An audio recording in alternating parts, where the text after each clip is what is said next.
ঐতিহাসিক জুলাই সনদে বিএনপি জামায়াত সহ 25 দলের স্বাক্ষর, সই করেনি এনসিপি সহ 5 দল। নতুন বাংলাদেশের সূচনা বললেন প্রধান উপদেষ্টা। যাদের কারণে আজকে আমরা এখানে এসেছি, যারা এই অভ্যুত্থানের জন্য প্রাণ দিয়েছে, রক্ত দিয়েছে, বীর যোদ্ধা যারা আহত হয়েছে, বেঁচে আছেন, কষ্টে আছেন, তাদের কথা স্মরণ করি।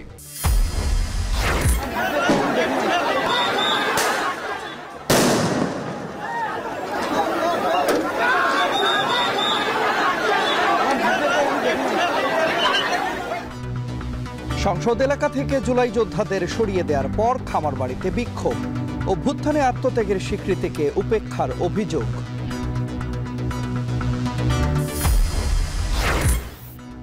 চাকরি জাতীয়করণের এক দফা দাবিতে শহীদ মিনারে আমরণ অনশনে এমপিওভুক্ত শিক্ষকরা। ঢাকা বিশ্ববিদ্যালয়ের টিএসসিতে বিক্ষোভ।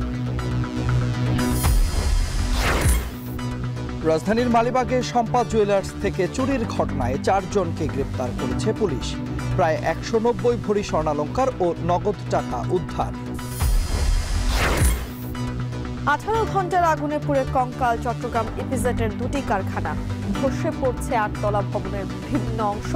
ঘটনা তদন্তে 2টি কমিটি গঠন।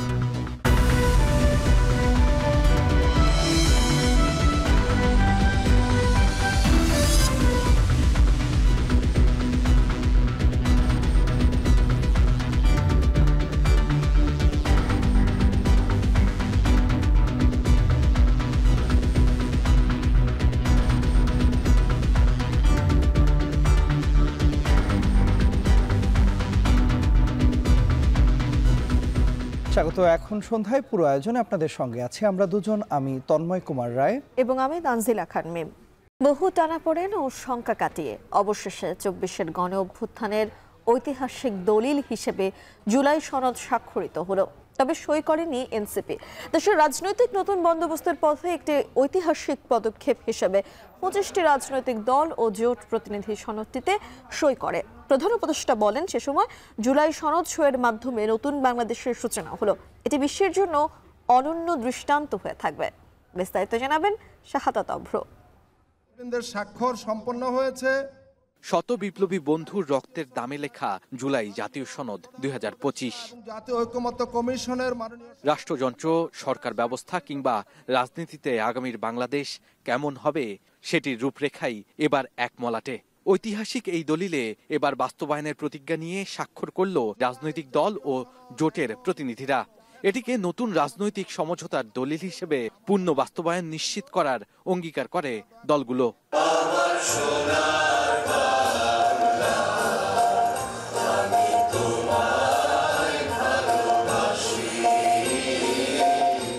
শুক্রবার বিকেলে জাতীয় সংসদের দক্ষিণ প্লাজায় জাতীয় সঙ্গীতের মধ্য দিয়ে শুরু হয় ঐতিহাসিক জুলাই সনদ স্বাক্ষর অনুষ্ঠান। যোগ দেন প্রধান উপদেষ্টা ডক্টর মোহাম্মদ ইউনূস সহ 54 জন রাজনীতিবিদ। উপস্থিত ছিলেন গেল 8 মাসে রাজনৈতিক দলগুলোর সাথে আলোচনা টেবিলে বসা ঐকমত্য কমিশনের সহসভাপতি আলী রিয়াজ সহ দেশের বিশিষ্টজনেরা। রাজনীতিতে মত পার্থক্য না থাকলে তা গণতান্ত্রিক হয় না। মতের পার্থক্য থাকবে, পথের পার্থক্য থাকবে, কিন্তু এক জায়গায় ঐক্যবদ্ধ হতে হবে। বহু স্রোত যেন মোহনায় এসে মেলে, যেন আমরা বলতে পারি যে আমাদের অনেক স্রোত কিন্তু মোহনা একটি, সেটি হচ্ছে একটি গণতান্ত্রিক বাংলাদেশ তৈরি করা। আমাদের বহু স্রোত, আমরা সকলে এক জায়গায় যে আমরা যে কোনো ধরনের স্বৈরতন্ত্রের বিরুদ্ধে ঐক্যবদ্ধভাবে সবাই দাঁড়িয়ে থাকব। জুলাই সনদের সই শেষে প্রধান উপদেষ্টা ডক্টর মোহাম্মদ ইউনূস বলেন, এর মাধ্যমে নতুন বাংলাদেশের সূচনা হলো। সারা পৃথিবীর জন্য উদাহরণ হয়ে থাকবে এ দলিল। দেশের আনাচে কানাচে যে তরুণরা জুলাইয়ে জীবন দিয়েছে, সেই তরুণরাই নতুন বাংলাদেশ গড়বে বলে আশা প্রকাশ করেন তিনি। যেই উদাহরণ আমাদের দেশের রাজনৈতিকবৃন্দ সৃষ্টি করেছেন, সেটা দেশের জন্য তো বটেই, সারা পৃথিবীর জন্য উদাহরণ হয়ে থাকবে। আমি তাদেরকে আবারও মোবারকবাদ জানাই এই কাজটি করার জন্য, দেশকে অনেক উচ্চে নিয়ে যাওয়ার জন্য। বহু উচ্চে নিয়ে গেছেন তারা। এই যে আমরা এটা পারলাম, একটা কমিশন বসিয়ে একমত করার চেষ্টা করা, এই যে কমিশন বসানো হলো, এই সুযোগ যারা দিল, যার কারণে হলো, তাদের কথা আমরা একবার স্মরণ করি। গণ অভ্যুত্থানের নায়কদের কথা স্মরণ করি, যাদের কারণে আজকে আমরা এখানে এসেছি, যারা এই অভ্যুত্থানের জন্য প্রাণ দিয়েছে, রক্ত দিয়েছে, তাদের কাছে স্মরণ করি। যারা আহত হয়েছে, বীর যোদ্ধা যারা আহত হয়েছে, বেঁচে আছেন, কষ্টে আছেন, তাদের কথা স্মরণ করি। প্রধান উপদেষ্টা আরও বলেন, জুলাই সনদ পাঠ্যপুস্তকে অন্তর্ভুক্ত করা হবে। মাতারবাড়ি সমুদ্র বন্দরকে আধুনিকায়ন করলে বাংলাদেশ নতুন সিঙ্গাপুরে পরিণত হবে বলেও জানান তিনি। আমাদের পরিকল্পনায় যদি আমরা মাতারবাড়ি, কক্সবাজার সবকিছু মিলিয়ে, মহেশখালী সবকিছু মিলিয়ে আমরা যদি একযোগে বন্দর উন্নত করি, তাহলে পুরো এলাকা নতুন সিঙ্গাপুরে পরিণত হবে, এটা নির্ঘাত। এবং যেটা আজকে করলাম সেটা ছাত্রদের, তরুণদের জানিয়ে দেওয়ার জন্য, তাদের পাঠ্যপুস্তকে থাকবে আমরা কিভাবে ঐক্যমতে এসেছি, কি কি বিষয় বিবেচনা করেছি, তারা কেন এই সিদ্ধান্তে এসছে। গত ফেব্রুয়ারি থেকে জুলাই পর্যন্ত সময়ে 2 পর্বের আলোচনায় 84টি সংস্কার প্রস্তাবে ঐক্যমত্য ও সিদ্ধান্ত হয়। জুলাই জাতীয় সনদের 3টি ভাগের মধ্যে প্রথম ভাগে আছে জুলাই সনদের পটভূমি, দ্বিতীয় ভাগে 84টি সংস্কার প্রস্তাব এবং তৃতীয় ভাগে আছে সনদ বাস্তবায়নের 7 দফা অঙ্গীকারনামা। এনসিপি সহ 5 রাজনৈতিক দল ছাড়া সবাই এই জুলাই সনদে স্বাক্ষর করে।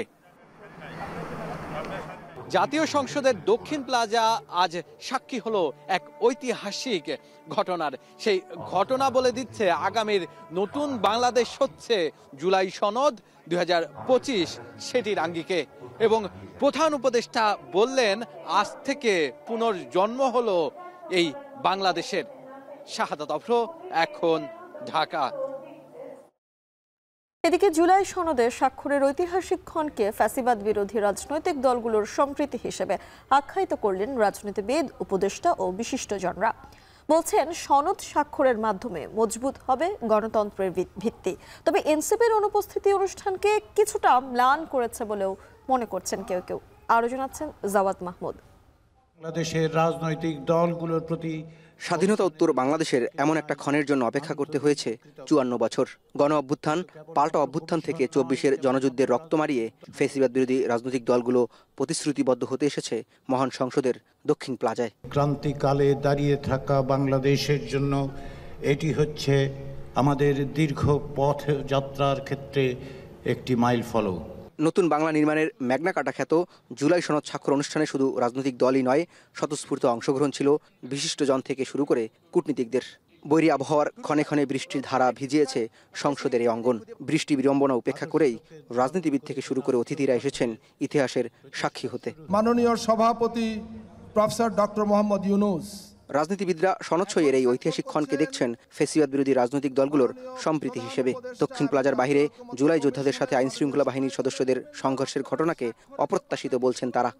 জুলাই ফাউন্ডেশন বলে একটা ফাউন্ডেশন আছে, সেইখানে কথা বলেই কিন্তু এই বিষয়গুলো সমাধান করা যেত। তাদের 3টা দাবি ছিল, আমি দেখলাম যে ঐক্যমত কমিশন সেই 3টা দাবিও মেনে নিয়েছে। তারপরে আসলে শান্তিপূর্ণ হলেই বিষয়টা ভালো।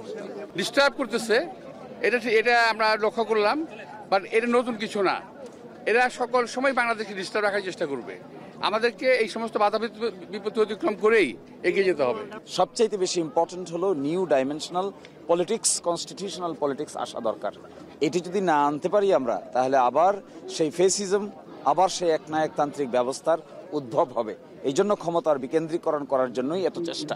এনসিপির অনুপস্থিতি অনুষ্ঠানকে কিছুটা ম্লান করেছে বলেও মনে করছেন কেউ কেউ। তবে সনদ সইয়ের পরও রাজনৈতিক দলগুলোর পাল্টাপাল্টি অভিযোগও ছিল দৃশ্যমান। দাবি ছিল সনদকে দ্রুত আইনি ভিত্তি দেয়ার।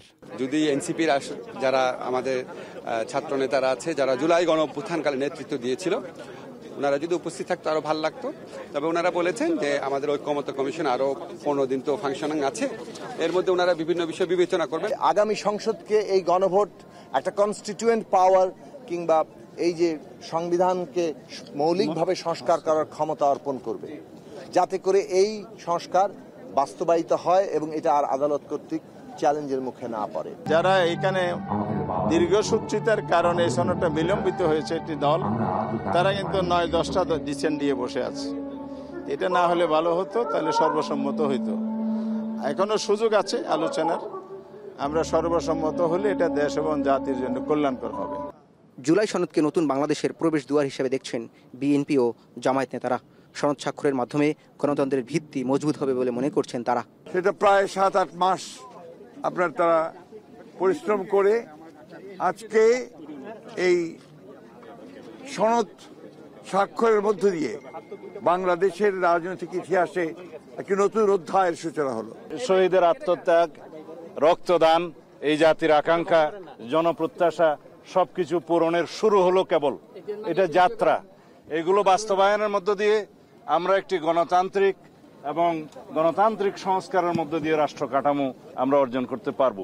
এই জাতি 54 বছরে বারবার যে নানা অপকর্ম অপশাসনের সম্মুখীন হয়েছিল, আজকের এই জাতীয় সনদ আমরা যারা সকলে ঐকমত্যের মাধ্যমে চিকিৎসা করেছি, এটা যদি সত্যি অর্থে বাস্তবায়িত হয় তাহলে এখানে রাজনীতির গুণগত পরিবর্তন হবে।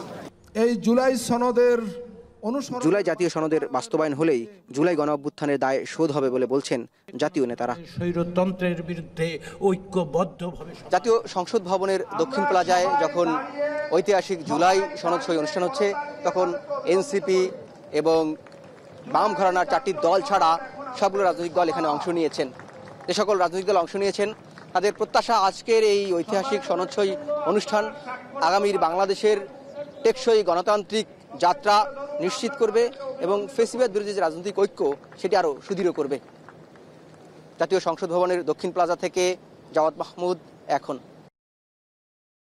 এদিকে দুপুরের পর জুলাই সনদ অনুষ্ঠান ঘিরে রণক্ষেত্রে রূপ নেয় সংসদ ভবন এলাকা। অনুষ্ঠানস্থলে জুলাই যোদ্ধারা জোর করে প্রবেশ করে, পরে সনদের অঙ্গীকারনামার 5ম দফা সংশোধনের ঘোষণা দেন ডক্টর আলী রিয়াজ। তারপরও বিক্ষুব্ধরা সেখানে না সরায় লাঠিচার্জ ও সাউন্ড গ্রেনেড ছুড়ে পুলিশ। ভাঙচুর ও আগুন ছড়িয়ে পড়ে সংসদ ভবন এলাকায়, আহত হয় বেশ কয়েকজন। এদিকে জুলাই সনদ ঘোষণার পরও সংসদ ভবন এলাকায় অবস্থান নিয়ে বিক্ষোভ করে অনেকেই।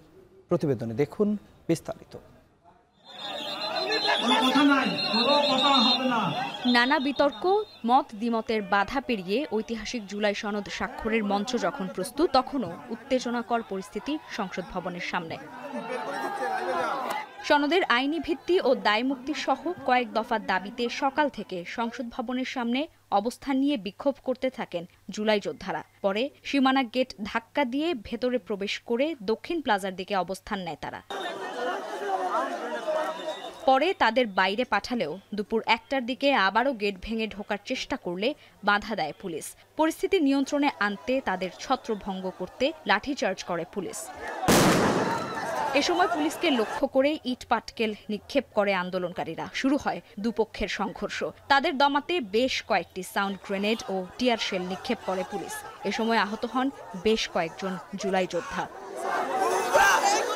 এ সময় মানিক মিয়া এভিনিউয়ে তৈরি করা কয়েকটি বুথ ও চেয়ারে আগুন ধরিয়ে দেয় বিক্ষোভকারীরা। মানিক মিয়া এভিনিউ থেকে সরিয়ে দিলে খামারবাড়ি মোড়ে অবস্থান নিয়ে বিক্ষোভ করেন জুলাইয়ে আহত ও নিহতের পরিবারের সদস্যরা। অভিযোগ করেন তাদের আত্মত্যাগে স্বীকৃতিকে উপেক্ষা করা হয়েছে জুলাই সনদে।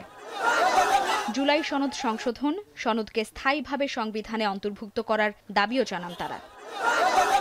তবে এই ঘটনার মধ্যেই জুলাই বীর যোদ্ধাদের দাবির প্রতিফলন ঘটিয়ে সনদে অঙ্গীকারনামার 5ম দফার সংশোধন করে বিজ্ঞপ্তি দেয় ঐক্যমত্য কমিশন।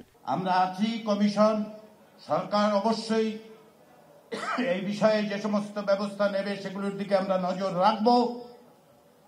পাশাপাশি এর পরেও আপনাদের বক্তব্য আমরা পরবর্তী সময়ে অফিস আছে, আমরা আছি, আপনারা আসবেন, আমরা কথা বলবো।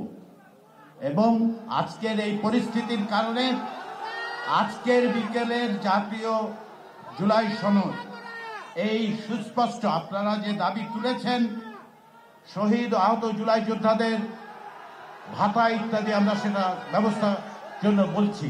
এদিকে জুলাই সনদ ঘোষণার পরেও সংসদ ভবন এলাকায় অবস্থান নিয়ে বিক্ষোভ করে অনেকেই। লাইবা জান্নাত, এখন, ঢাকা।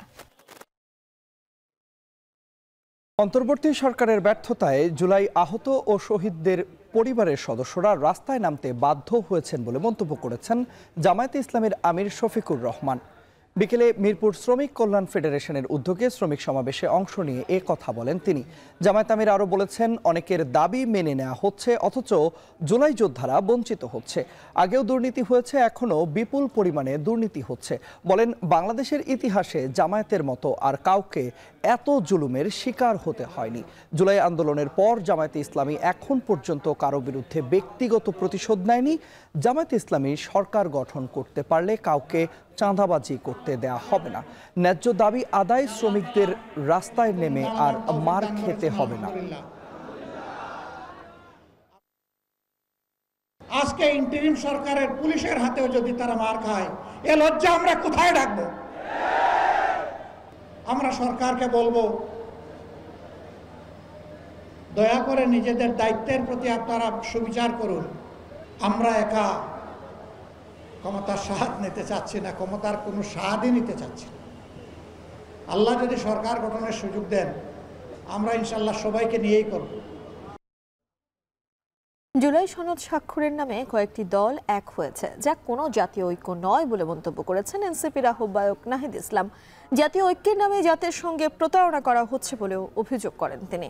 নিউ স্কাটনে এনসিপির জাতীয় শ্রমিক শক্তির আত্মপ্রকাশ অনুষ্ঠানে তিনি বলেন, জাতীয় ঐক্য তখন হয় যখন সমাজের সব অংশের মানুষ একত্রিত হয়ে লড়াই করে। আরও জানাচ্ছেন মুজাহিদ শুভ।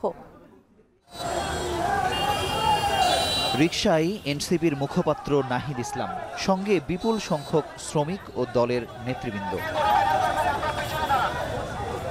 রিকশাযোগে স্কাটন থেকে শুরু হওয়া র্যালির গন্তব্য কেন্দ্রীয় শহীদ মিনার। শ্রমিকদের যুগ যুগের বঞ্চনা ও বৈষম্য কমাতে এনসিপির নতুন শাখার আত্মপ্রকাশ। নাম জাতীয় শ্রমিক শক্তি। মুখ্য সংগঠক, সদস্য সচিব ও আহ্বায়কের নাম প্রকাশের মধ্য দিয়ে শুরু হলো জাতীয় শ্রমিক শক্তির আনুষ্ঠানিক কার্যক্রম। অনুষ্ঠানে নাহিদ ইসলাম বলেন, শেখ হাসিনার আমলে সবচেয়ে বেশি নির্যাতনের শিকার হয়েছে শ্রমিকরা। তাদের ওপর চলা জুলুম নির্যাতন বন্ধ ও ন্যায্য অধিকার ফিরিয়ে দেবার লক্ষ্যেই এনসিপির নতুন শাখার আত্মপ্রকাশ।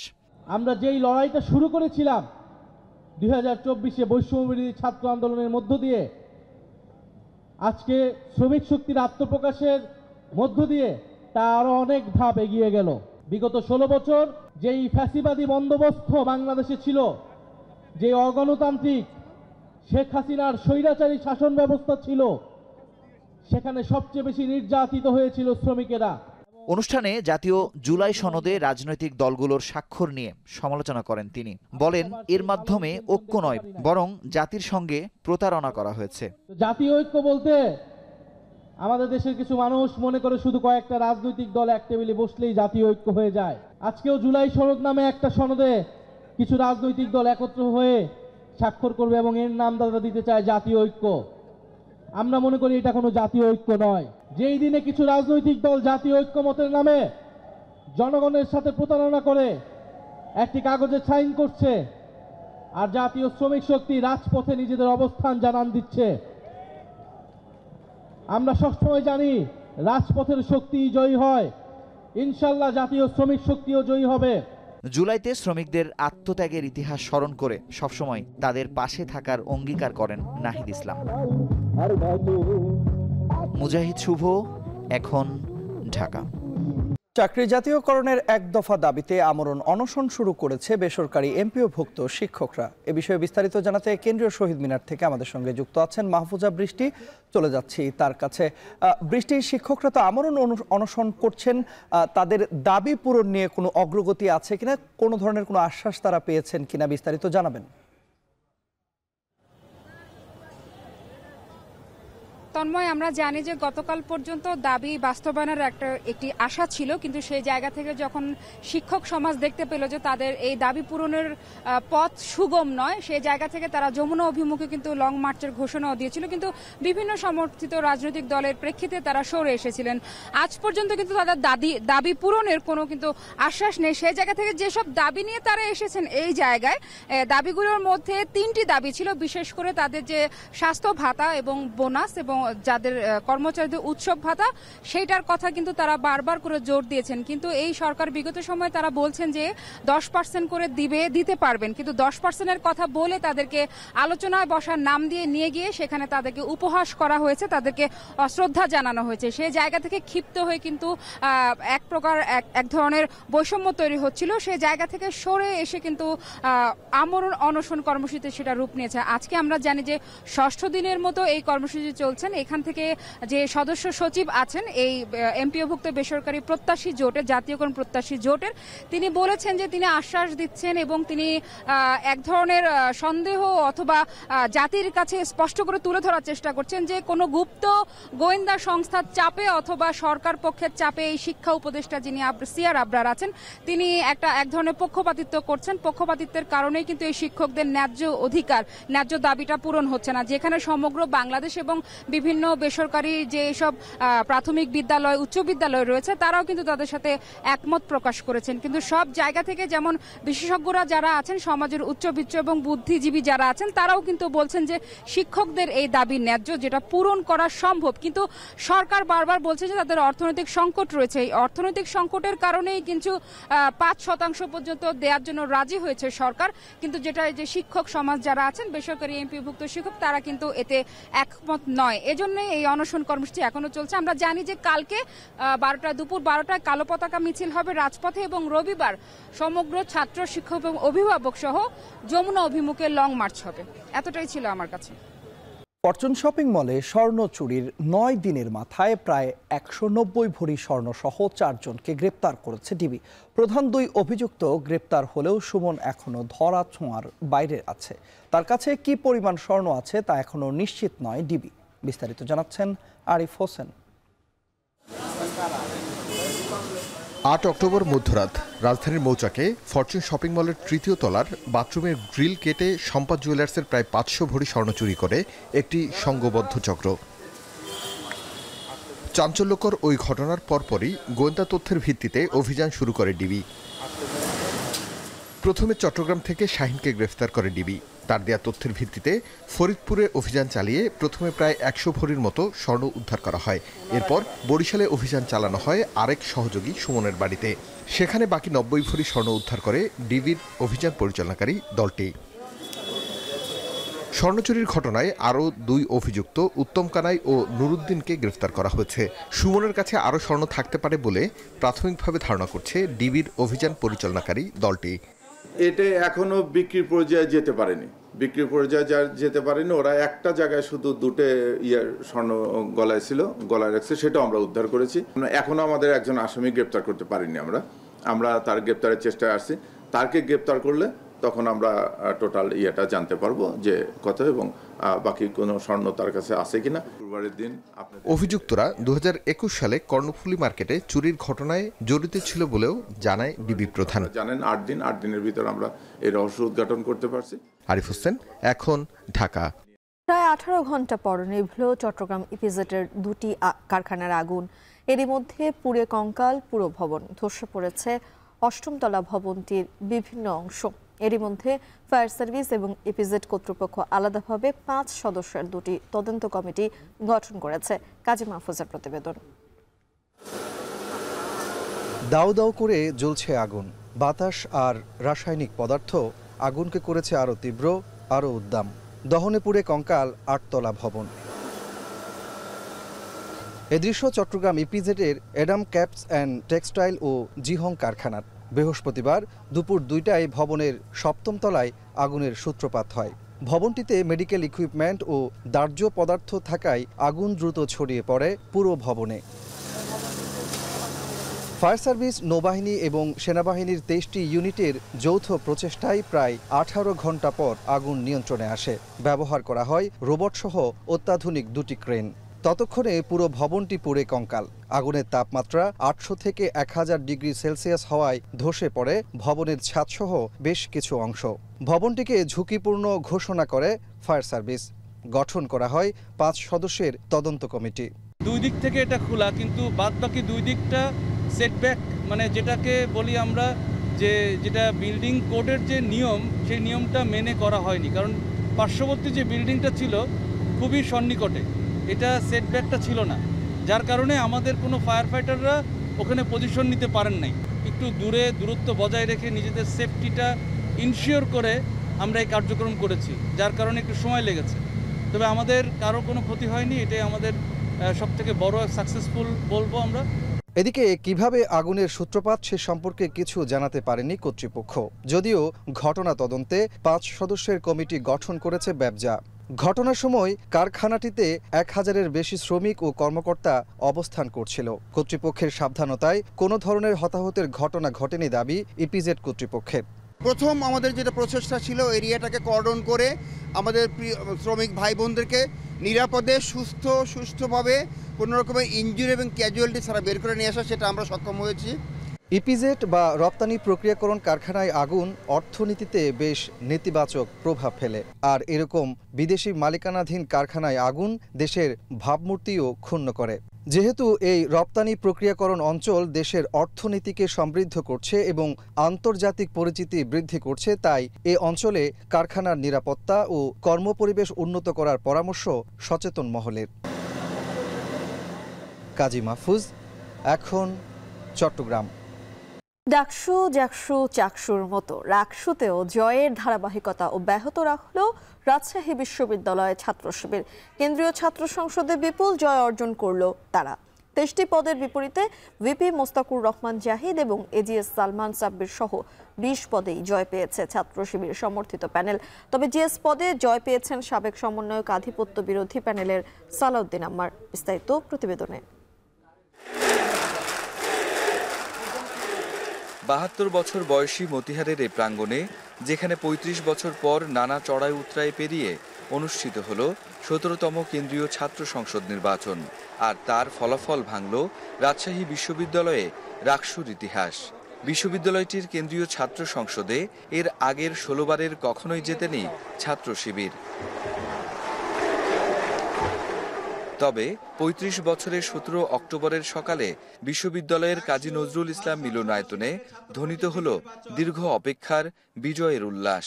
মুস্তাকুর রহমান জাহিদ 16 অক্টোবরের নির্বাচনে কেন্দ্রীয় ছাত্র সংসদের সর্বোচ্চ ভোট পেয়ে ছাত্র শিবির সমর্থিত সম্মিলিত শিক্ষার্থী জোট প্যানেলের ভিপি মোস্তাকুর রহমান জাহিদ হলেন ক্যাম্পাসের 17তম ভিপি। আর আধিপত্য বিরোধী ঐক্য প্যানেল থেকে সালাউদ্দিন আম্মার ও ক্রীড়া সম্পাদক ব্যতীত এজিএস সহ 23 পদের 20টিতে ভোটের ব্যবধানে তাক লাগিয়ে বিজয় ছিনিয়েছে শিবির প্যানেল। এছাড়া বিশ্ববিদ্যালয়ের 17টি হল সংসদের প্রতিটিতেই নিরঙ্কুশ বিজয় পেয়েছে শিবির। কিভাবে হলো এই অর্জন, কাকে দিতে চান সে কৃতিত্ব? রাজশাহী বিশ্ববিদ্যালয়ের সকল শিক্ষার্থী, শিক্ষক, কর্মকর্তা, কর্মচারী সহ সকল স্টেক হোল্ডারকে এবং রাজশাহী বিশ্ববিদ্যালয়ের সকল সাবেক শিক্ষার্থীকে যারা 35 বছর ধরে রাকসু নির্বাচনের জন্য আন্দোলন করেও রাকসু নির্বাচন পায়নি, তাদের সবাইকে ধন্যবাদ জানাই, তাদের প্রতি কৃতজ্ঞতা জানাই। শিক্ষার্থীরা জানালেন ছাত্র শিবিরের এমন অভূতপূর্ব জয়ের পেছনের কারণ। বললেন, ভোটের লড়াইয়ে শিক্ষার্থীদের স্নায়ু বুঝেই দিয়েছেন বিশেষ ইস্তেহার। বাংলাদেশ ইসলামী ছাত্র শিবির তারা স্টুডেন্টদের মনে আস্থার একটা আলো জ্বালাতে পেরেছে।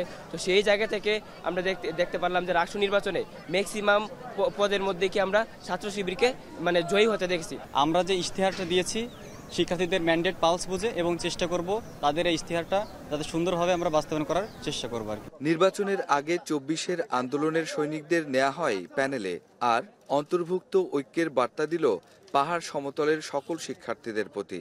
শিক্ষার্থীরা যেহেতু আমাদের উপর আস্থা রেখেছে, আমরা তাদের সেই আস্থার পরিপূর্ণ প্রতিদান দেওয়ার জন্য নিজের দায়িত্বভার গ্রহণ করতে চাই এবং তাদের আস্থার পূর্ণ প্রতিদান দেওয়ার জন্য সবসময় তৎপর থাকতে চাই ইনশাআল্লাহ। ইশতেহার মোটা দাগে থাকবে, এগুলো তো সমাধান করবোই ইনশাআল্লাহ।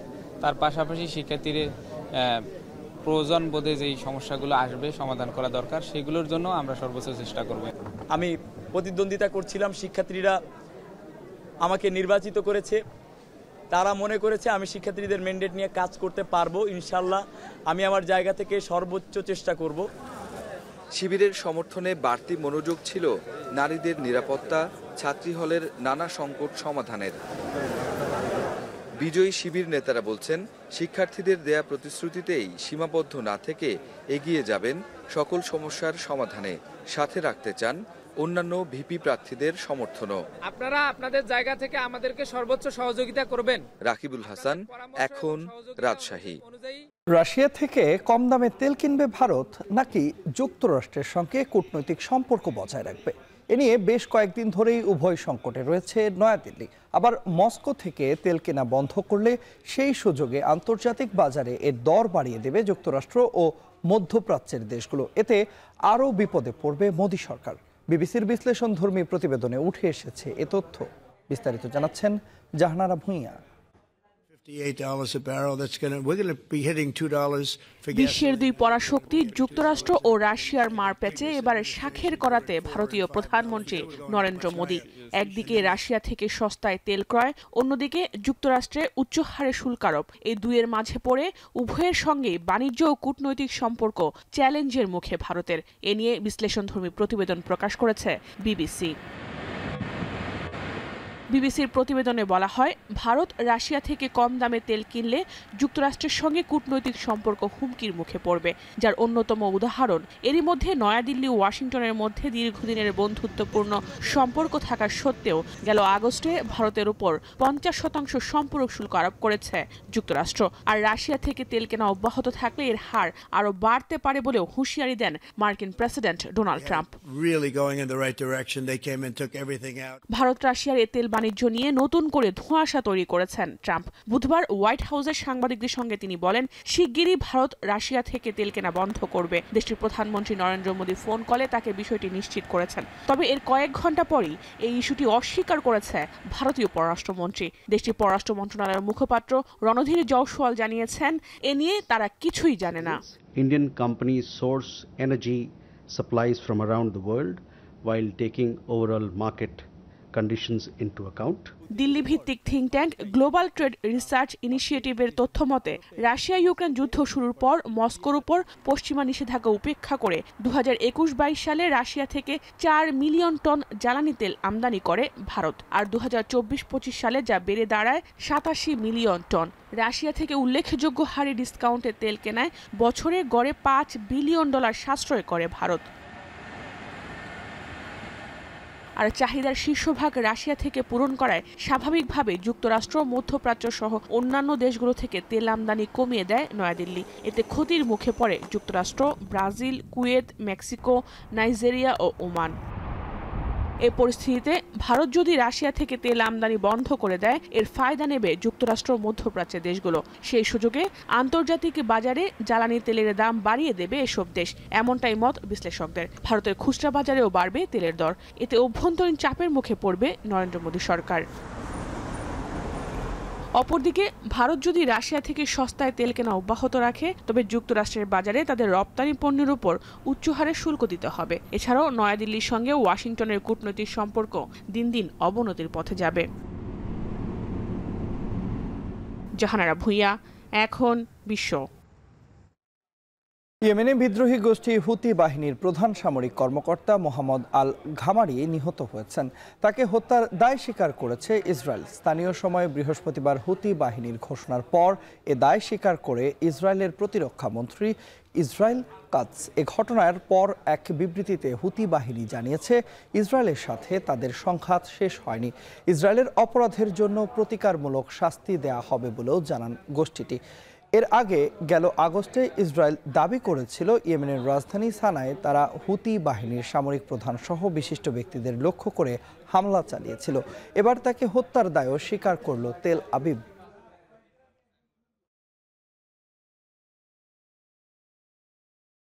ধারাবাহিক ব্যর্থতায় সমালোচনার বাণে বিদ্ধ ক্রিকেটাররা সামাজিক মাধ্যমে সমর্থন চেয়েও বিরূপ প্রতিক্রিয়া পেয়েছেন নাইম শেখ। সম্প্রতি বর্ণবিদ্বেষের শিকার হয়েছেন জাকের আলীও। সবকিছুর জবাব ক্রিকেটাররা মাঠের পারফরমেন্সে দেবেন, এমনটাই চান কোচ ফিল সিমন্স। আরও জানাচ্ছেন আসাদুজ্জামান লিটন। সাম্প্রতিক সময়ে ওয়ানডে ফরম্যাটে নিজেদের হারিয়ে খুঁজছে বাংলাদেশ। ক্রিকেটাররা নেই ছন্দে, আর উপমহাদেশের ক্রিকেটে বাজে পারফরমেন্স মানেই সমর্থকদের সমালোচনার তীরে বিদ্ধ হওয়া। তবে মাঝে মাঝে ছাড়িয়ে যায় সেই মাত্রা। আফগান সিরিজে শেষ ওয়ানডেতে সুযোগ পেলেও ব্যাট হাতে ব্যস্ত ছিলেন নাঈম শেখ। বিমানবন্দরে সমর্থকদের রোষানলে পড়েন তিনি। পরবর্তীতে সোশ্যাল মিডিয়ায় ঘৃণা নয় ভালোবাসা চাই লিখে পোস্ট দিলেও উল্টো বিরূপ প্রতিক্রিয়া পান এ ওপেনার। কোচ ফিল সিমন্স মনে করেন সমর্থকদের সব কথার জবাব দিতে নেই, এমনকি সামাজিক মাধ্যমে ক্রিকেটারদের কিছু লেখার বিষয়েও সতর্ক করেছেন তিনি। First of all, I don't agree with players having anything to do with social media. It is your right as a person to be on social media, to say what you want on social media, but as an international player and a national player for Bangladesh, my players should not be answering. ধারাবাহিক ব্যর্থতায় ট্রলের শিকার হয়েছেন জাকের আলীও। কেউ কেউ করেছেন বর্ণ বিদ্বেষমূলক মন্তব্য জানিয়ে অসন্তোষ জানিয়েছেন head coach. I will say one thing, it is not nice to bring racial tones into anything to do with players. I don't care where you're from, where the racial part of it I am disgusted with against Jackie Ali. That's not nice. But to tell you, I don't want my players answering anything on social media. Social মিডিয়ার পরিবর্তে সমালোচনার জবাব মাঠে দেবেন ক্রিকেটাররা, এমনটাই চান Simmons. আর বাংলাদেশ দল এই সুযোগটা পাচ্ছে ওয়েন্ডি সিরিজেই। আসাদুজ্জামান লিটন, এখন। শেষ করছি এখন সন্ধ্যা। তবে তার আগে শিরোনামগুলো জানিয়ে দিব আরও একবার।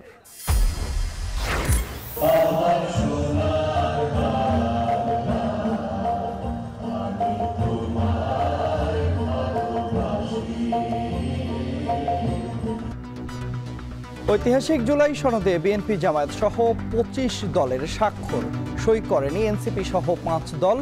নতুন বাংলাদেশের সূচনা বললেন প্রধান উপদেষ্টা। যাদের কারণে আজকে আমরা এখানে এসেছি, যারা এই অভ্যুত্থানের জন্য প্রাণ দিয়েছে, রক্ত দিয়েছে, বীর যোদ্ধা যারা আহত হয়েছে, বেঁচে আছেন, কষ্টে আছেন, তাদের কথা স্মরণ করি।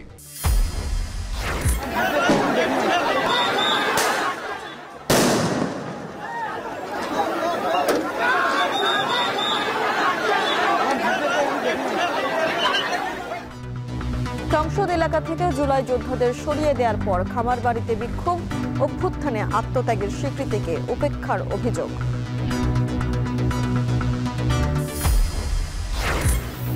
চাকরি জাতীয়করণের এক দফা দাবিতে শহীদ মিনারে আমরণ অনশনে এমপিওভুক্ত শিক্ষকরা। ঢাকা বিশ্ববিদ্যালয়ের টিএসসিতে বিক্ষোভ। রাজধানীর মালিবাগে শম্পা জুয়েলার্স থেকে চুরির 9 দিনের মাথায় 190 ভরি স্বর্ণালংকার উদ্ধার করেছে ডিবি, 4 জনকে গ্রেপ্তার। এবং 18 ঘন্টার আগুনে পুড়ে কঙ্কাল চট্টগ্রাম ইপিজেডের 2টি কারখানা। ধসে পড়েছে 8 তলা ভবনের বিভিন্ন অংশ। ঘটনা তদন্তে 2টি কমিটি। শেষ করছি এখন সন্ধ্যা। এখন টেলিভিশন ওয়েবসাইটে দেখতে ভিজিট করুন এখন.টিভি। ফেসবুকে দেখুন facebook.com/tv.এখন আর ইউটিউবে দেখুন youtube.com/c/echontv।